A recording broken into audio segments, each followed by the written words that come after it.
Friday, February 10th. Last night I dreamed about Lugless and Pretty Bob. They were at school with me.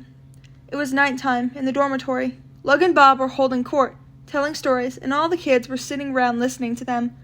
The strange thing was, I didn't know any of the kids' names. I recognized their faces, but I couldn't put any names to them.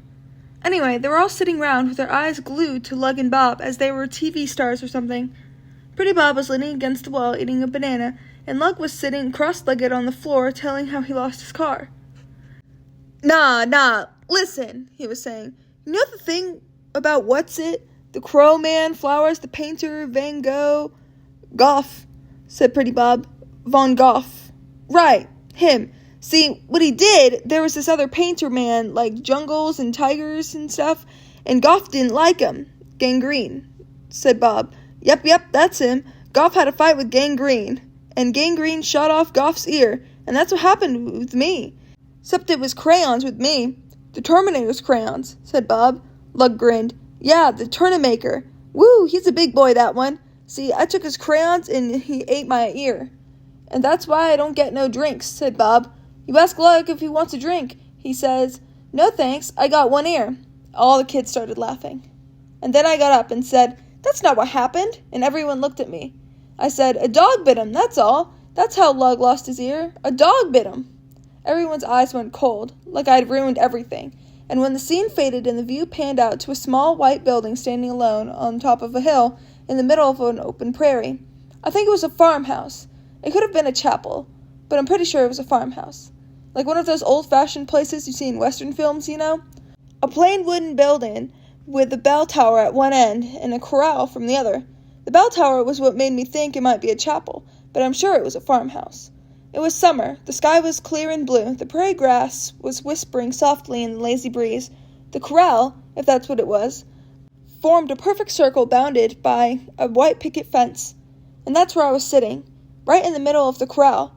I don't know why I was at this farmhouse, but I'm fairly sure I didn't live there. I didn't think anyone lived there.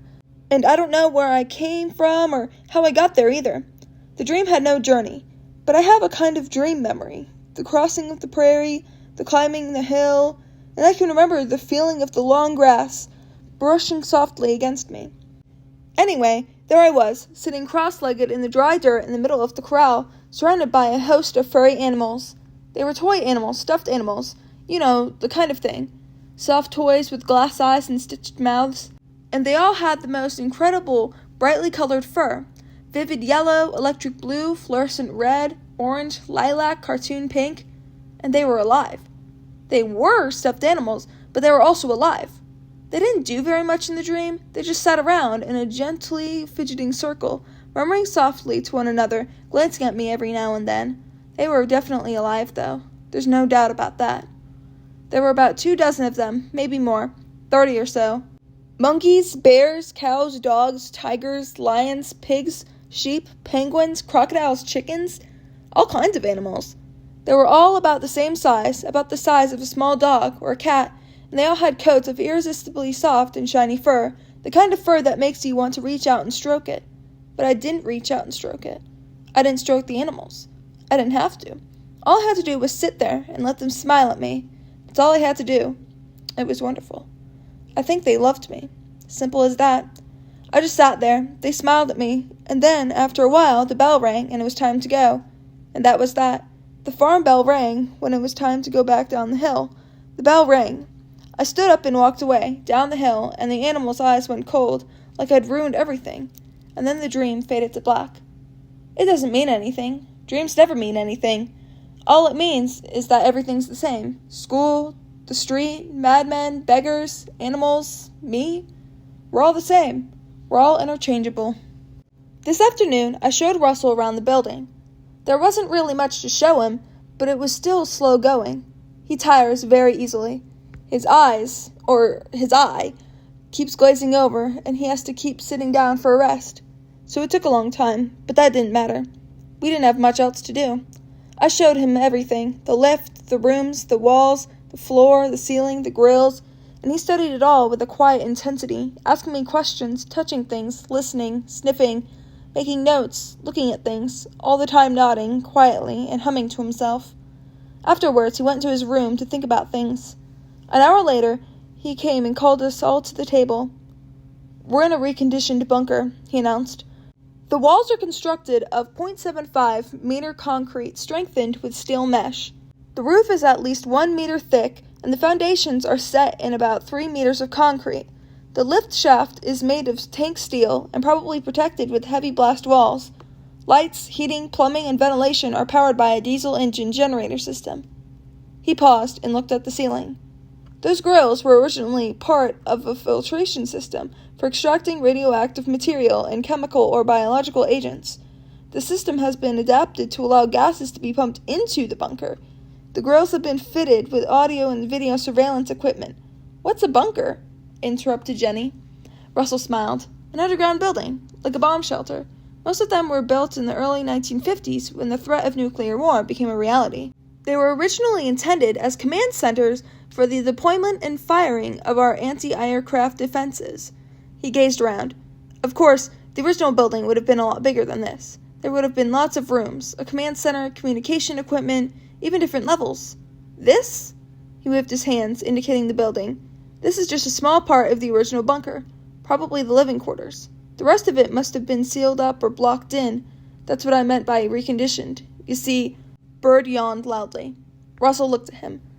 "I take it you find this uninteresting?" "Well," said Bird, "it doesn't exactly help a lot, does it?" Russell said nothing. Bird said, "Hey, don't get me wrong, I'm sure you know what you're talking about, and if I wasn't stuck down here, I'm sure I'd find it fascinating. But let me ask you something. All this fancy talk, all this historical bullshit, how's it going to get us out of here?" Russell didn't answer. Bird grinned smugly, like the fool who thinks he's outsmarted the professor, and his fat eyes glanced around the table, seeking approval. No one said anything. There wasn't anything to say. Bird took that to mean we agreed with him. "You see?" he said, grinning triumphantly. "You see what I mean?" I felt like hitting him. After that, the meeting kind of petered out, and we all drifted away to sit around doing nothing. A little while later, though, I met up with Russell and Fred, and we had a little chat about something. I can't tell you what it was. It's a secret. It's evening now. 7 o'clock, 8 o'clock, something like that. It'll be dark outside. Dark, cold, probably raining. I expect it's windy, too. One of those hard, gusty winds that spits the rain against the back of your neck like tiny wet needles. I wouldn't mind some of that right now. A bit of rain, a sharp breeze, the night sky, stars. Shit. This is the worst time of day. From about 5 until midnight. That's when the time really drags. I don't know why. It's no less boring than any other time of the day, but for some reason it really gets to me. The silence, the whiteness, the emptiness. Down here the evenings last forever. There's not much to do. I think a lot. I think of all sorts of things. You won't believe some of the things I think about. And I'm not going to tell you either. I mean, I think about it. If I told you all my thoughts, well, imagine that. Think your darkest thoughts, then imagine telling them to a stranger. How does that feel? Right. Thinking isn't criminal. But there's another reason I don't tell you everything. A more practical reason. You see, you are the unknown.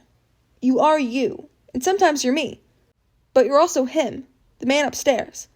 Or at least you could be him. But I'm not saying you are. But I have to bear that possibility in mind. I mean, I do everything I can to keep these words hidden. I don't leave the notebook lying around. I close it when I'm not writing. I always write with my back to the camera. But there are no guarantees down here. Anything is possible. I've no way of knowing the man upstairs isn't reading my thoughts. I've no way of knowing that he is, either. I suppose I could just ask him. "Hey, mister, are you reading this? Give me a sign if you are. Knock on the ceiling or something. And by the way, while I've got you on the line, let me tell you something. Let me tell you this.